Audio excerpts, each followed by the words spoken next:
partida bagong ligo pero parang wasted na. Alas 8 pa lang, girl.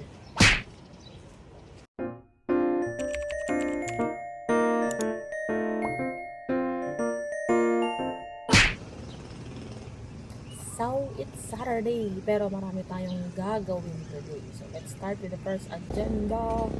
Ang init ang aking tiyahin.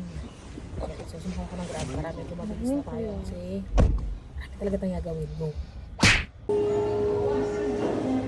Okay, hot choco at choco bagel na may cream cheese. Yan, so may pinag sa kanila. Very good.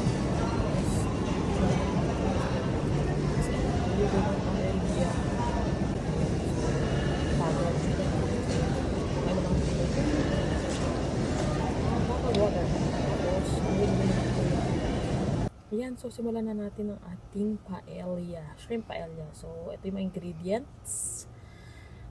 Chorizo, oyster sauce, butter, corn, mushroom, garlic powder, bell pepper, chili powder, and of course, ang shrimp at ang itlog. Ayan. So, bali yung rice. Nagsaing na ako kagabi para ano siya, masarap siya pag if-fried rice. Tapos, ayan, bakit pa blurred yun? Oy, tapos, ayan, so proceed na tayo. Hindi ako naglagay ng oil kasi alam ko yung chorizo ay mamantika. Sing mantika ng aking mga taba. Charing! So, syempre, mo tayong time-lapse ng time-lapse dyan, no? Para mabilis ang hiwa. Ayan, bell pepper, sibuyas, tsaka chorizo.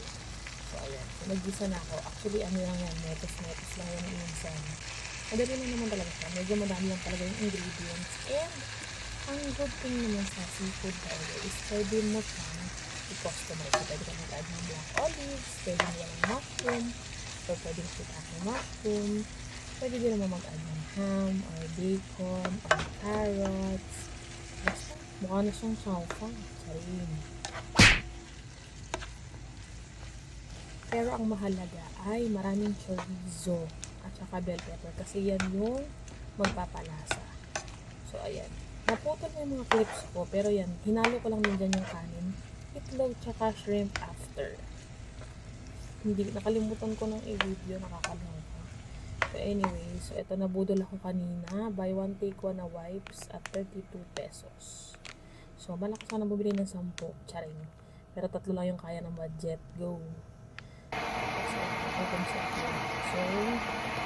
ano? So, nagpainit ako ng tubig. Tapos, naguluto ako ng chicken sa pan. Tapos, nakita ko na rin nakita dito dalawang pirasong pandisa. So, ito-toast ko na siya. Masarap kasi yung sotanghon. Instant sotanghon. Ayan. So, yan. Tapos, meron din akong dinagdag na hotdog ng tender juicy chicken hotdog yan.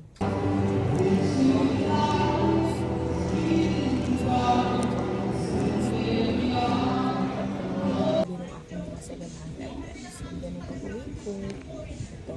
Ipagkain na naman. So, yun lang. Thank you.